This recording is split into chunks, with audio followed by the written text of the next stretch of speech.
The near to meet. Excellent, which means? Everlasting light. The everlasting or the eternal light. There was in the temple in Jerusalem, there was a light kept burning, the Ner Tamid, 24 hours a day, 7 days a week, etc., etc. And in every synagogue you will find, and children when they're in here like to spend time trying to see the candle flickering because it's quite difficult in that red glass, but it is there. And I do point out that in other places it might be oil, which is what the original Ner Tamid would be burning. And in some of the other movements of Judaism, it can be an electric light that's kept burning 24 hours a day. Okay, anything else? Bima, yes. Okay, what does Bima mean? Sorry? The place where the Torah is. Yeah, well, that's not actually what it means. It's more prosaic than that. Platform, yeah, exactly. So, it's in the center, which is really where it should be, because the idea is that the Torah is accessible to everybody and everybody should have equal access to it, be able to see and to hear, although that's, in other synagogues that won't necessarily be the case. And the Torah scrolls on a Shabbat and on the other days when they're read are taken from the Ark and processed, paraded round the synagogue, and then will be taken up onto the platform to be read from, depending on, usually there will be a minimum of one scroll, a reading that's set, and we have books there which show us, the different parts of the Torah that will be read on a particular Shabbat. And the Torah is read from start to finish every year, within a cycle of a year. But sometimes on special occasions, other festivals other than Shabbat, there will be more than one scroll read. So usually 3 would be the maximum that we read from on a festival. Unusual to have more than that. Anyone know what this is? Dun, dun, dun.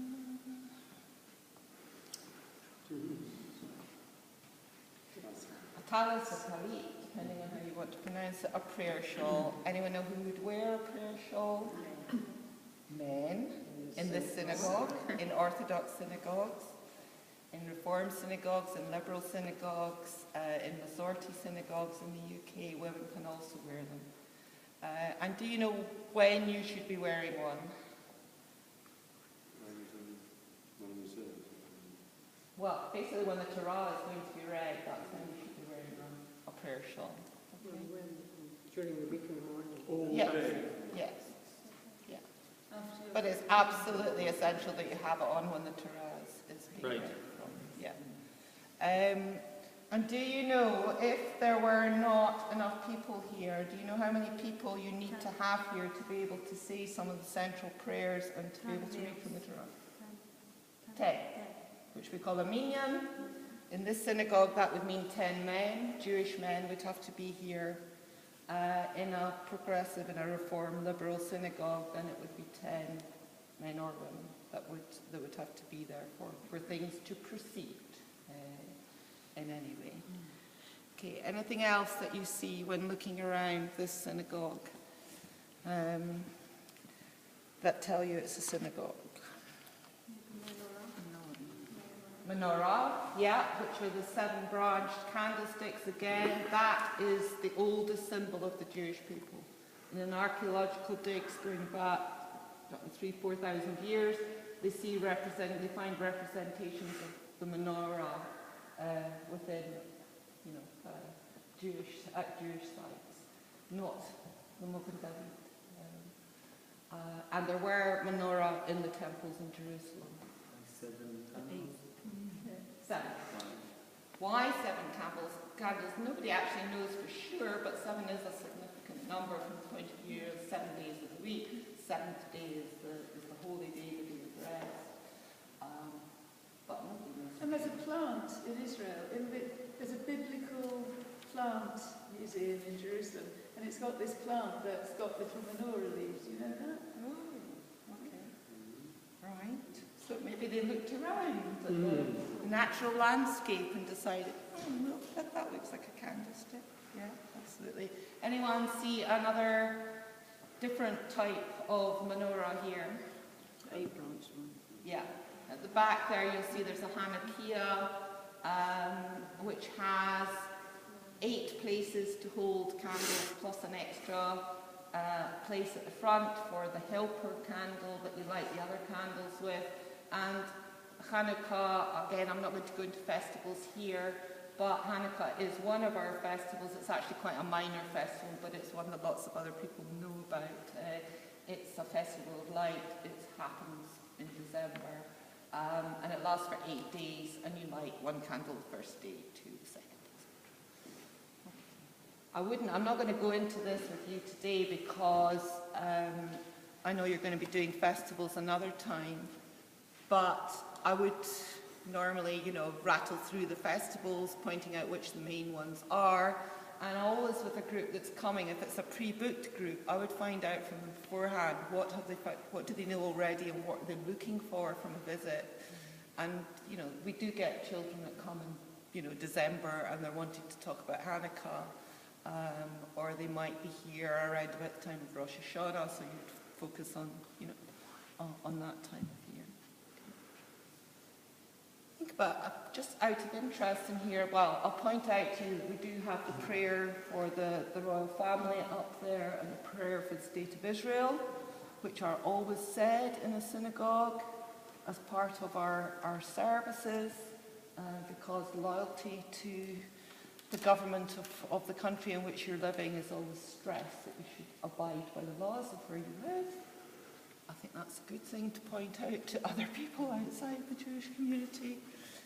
And one thing I like to point out in here, the half-moon window at the back there is actually the oldest part of the building. It dates from 1858. The synagogue itself was built in 1879. That came from a previous building in the Merchant City in George Street, which was used as a synagogue previously. And this is the first purpose-built synagogue in Scotland, and it's a heritage and listed building. Okay. So anything you would like, we have members of the synagogue with us today. Anything you would like to point out about your beautiful synagogue? I'm trying to see it fresh. Right. Okay. There's something about the seating that's changed. Yes. Yes. The ladies have stolen my seat. Yeah. Because it was over there. That's very true. The fact is that this, as we said before we came in, this is an Orthodox synagogue, so men and women sit separately. When the synagogue was built, we have the ladies' gallery upstairs, which is where women sat, and the men sat downstairs. And this is actually a very open synagogue for an Orthodox synagogue. You get a beautiful view from up there, and there's no prohibition on, making eye contact with your wife or your daughters or whatever. So it's always nice and light and open, and you can fully feel that you're participating here. But of late, it's a reduced congregation.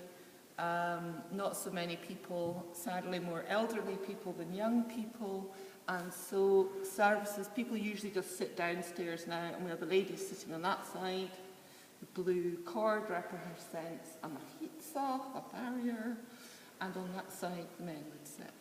But the ladies were brought down not because of numbers, but because of health and safety. Well, it's more the elderly aspect of things. When they did Yes, downstairs. and health and safety as well, Because yes, the seats absolutely. the stairs and the seats were. Yeah, Fiona, yeah. is there a mikvah in the synagogue? There was, it's no longer in existence, it's down where the boiler room is now.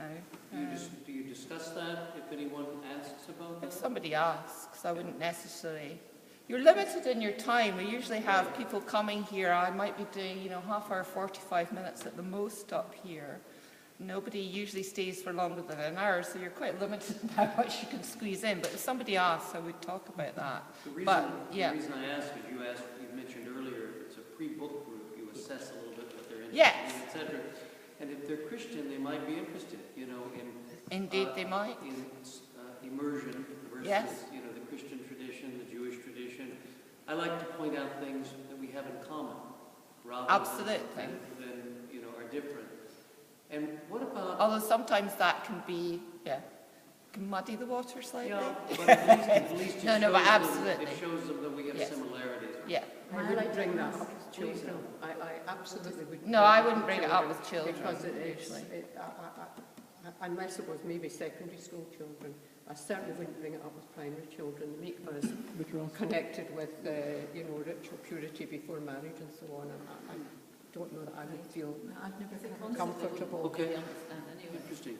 It depends who you've got here, as you say. I mean, I have had some ultra-Christian groups that I've shown around, and that's the kind of question that they do ask. And sometimes their knowledge of things, strange things, I think, their focus is very different on what's in the Torah from our focus of what's in the Torah. So makes for interesting discussions. They want to talk about the temple services and temple ritual.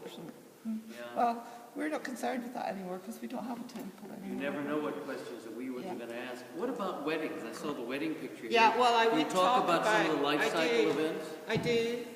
Again, I'm not going to dwell on that today, but in all the notes that I've done, I talk about not just festivals, but I talk about what other events might happen in a synagogue. I would talk about, actually I showed Fiona and she loved it. It's one of my favourite things too. But I have photos which I'll put out of different chuppah. There is a picture here of Daniel and Patricia Clapham getting married here.